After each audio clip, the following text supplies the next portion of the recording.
即使是光速也追不上的高达。独角兽高达3号机菲尼克斯设定解析：永远在宇宙中翱翔的不死鸟，机动战士高达 NT 设定和剧情解说。机体型号 RX-0，独角兽高达3号机菲尼克斯是联邦军中有一部分将校军官为了从比斯特财团夺回 UC 计划主导权所开发的机动战士。该型机动战士跟 UC 计划前2架独角兽高达相比，可以很明显的看到独角兽3号机菲尼克斯最大的差别，那就是使用了金黄色来作为机体的外观涂装，使得菲尼克斯的整体外观看上去就像是黄金一样，显得就非常奢侈华丽。而另一个显著不同的地方，那就是菲尼克斯的武装系统，其后背安装了2座巨大的模块武装装甲 DE， 该武装装甲 DE 在独角兽高达2号机上也有装备，其内部同样自带有 I 立场发生器，可为菲尼克斯提供强大的防护，去防御敌方的攻击。除了防御的功能之外，武装装甲 DE 的内部还带有 Mega 粒子加农炮，其火力输出十分强大，能够在中远距离的范围对目标进行强有力的火力打击。值得注意的是，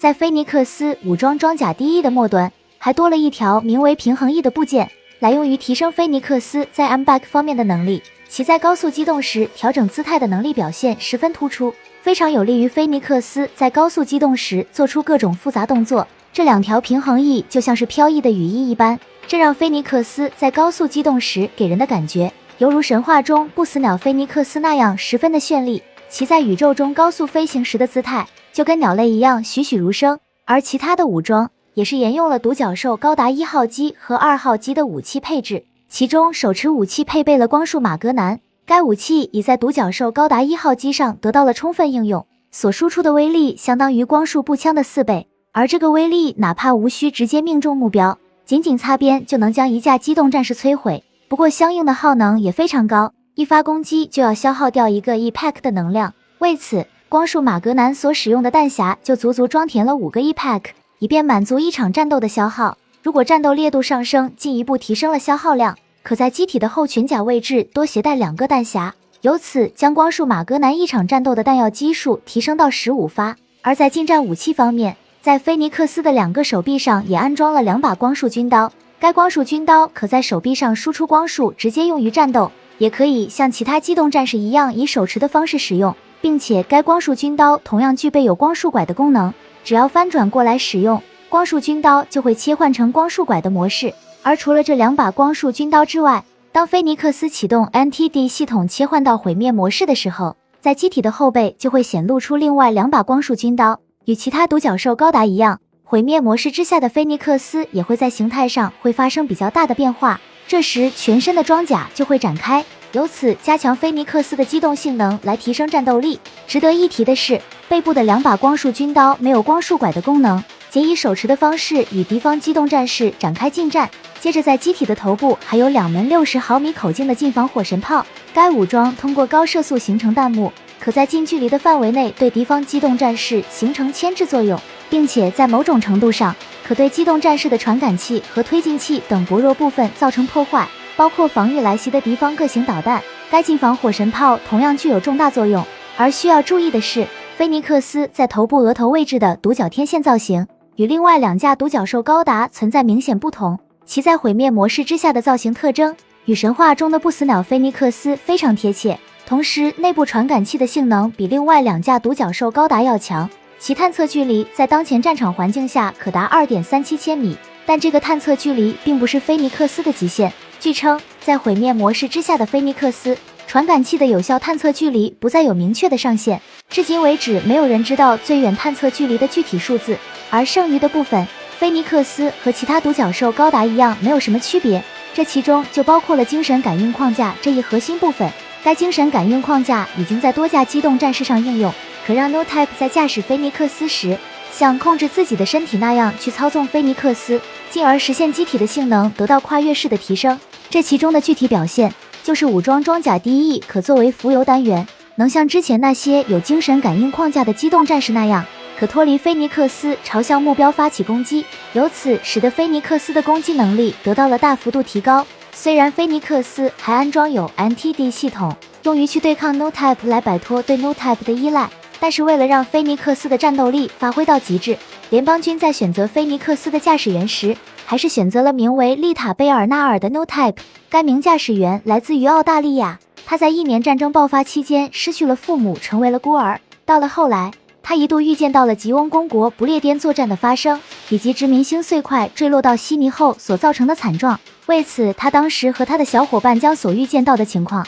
提前向小镇上的人们发出了警告，成功让这座小镇上的人们及时得到了拯救。于是，在躲过了殖民星坠落所造成的灾难之后，他和他的小伙伴就被人们称之为奇迹的孩子。也就是从这以后，丽塔贝尔纳尔等人就被带到了提坦斯的研究所。没过多久，他就被确认为是真正的 No Type。于是就在他的身上进行了诸多手术和实验。而当时间进入到 UC0095 年，他就被安排成为了菲尼克斯的测试驾驶员。然而在一场测试当中，他所驾驶的菲尼克斯突然间就发生了暴走，使得菲尼克斯完全不受控制的进入到了毁灭模式。其在露出面目那一瞬间，眼神所闪烁出来的红光，仿佛在宣告不祥的事情正在发生。结果菲尼克斯一转头，就向着对着自己开火的联邦军宇宙战舰发起了攻击。就这样，在对剑桥造成重大损伤之后，暴走的菲尼克斯便向远处飞去，其踪迹便再无从得知。仅只保留了菲尼克斯在离开前那一刻的监控画面，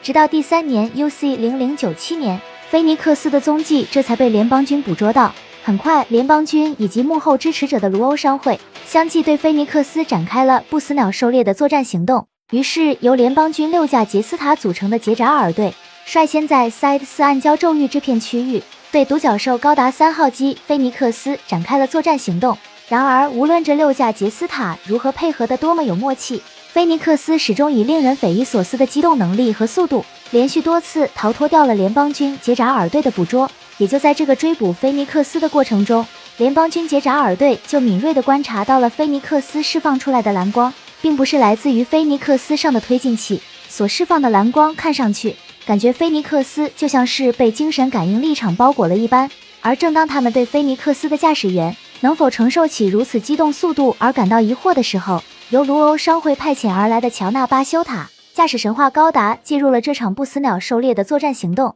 他所驾驶的这1型机动战士，为了捕获高速机动的菲尼克斯，附加了一系列的装备，使人第一眼看上去会以为是一架巨大的 MA。其一登场，很快就表现出了惊人的机动性能，一下子就跟上了菲尼克斯的机动速度。然后当菲尼克斯进入到神话高达攻击的范围以内，乔纳便使用大量的导弹对菲尼克斯发起了饱和攻击，其所产生的攻击效果成功阻碍了菲尼克斯的机动。然后趁着菲尼克斯被迫减速这一个时机，神话高达便立即启动特制的精神感应狩猎器，直接一下子就封住了菲尼克斯的行动。然而很可惜的是，菲尼克斯已经提前释放了武装装甲 DE， 在菲尼克斯被封锁住的一瞬间，立即就对神话高达发起了反击，让菲尼克斯得以迅速解脱神话高达的封锁。与此同时，菲尼克斯展示出了全新的攻击能力。只见菲尼克斯在举起左手臂一挥，一下子就将围绕自身一部分精神感应力场甩了出去，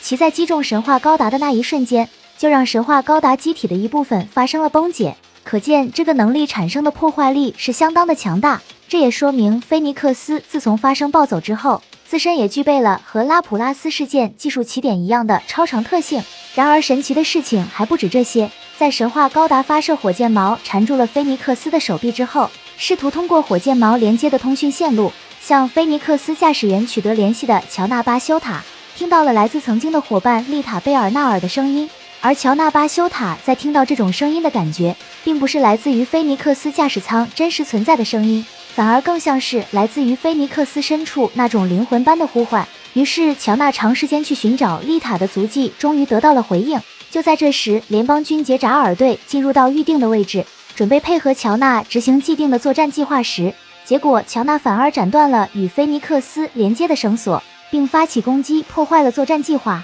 就这样让菲尼克斯摆脱掉了联邦军的抓捕，让联邦军和卢欧商会准备的不死鸟狩猎计划就这样以失败而告终。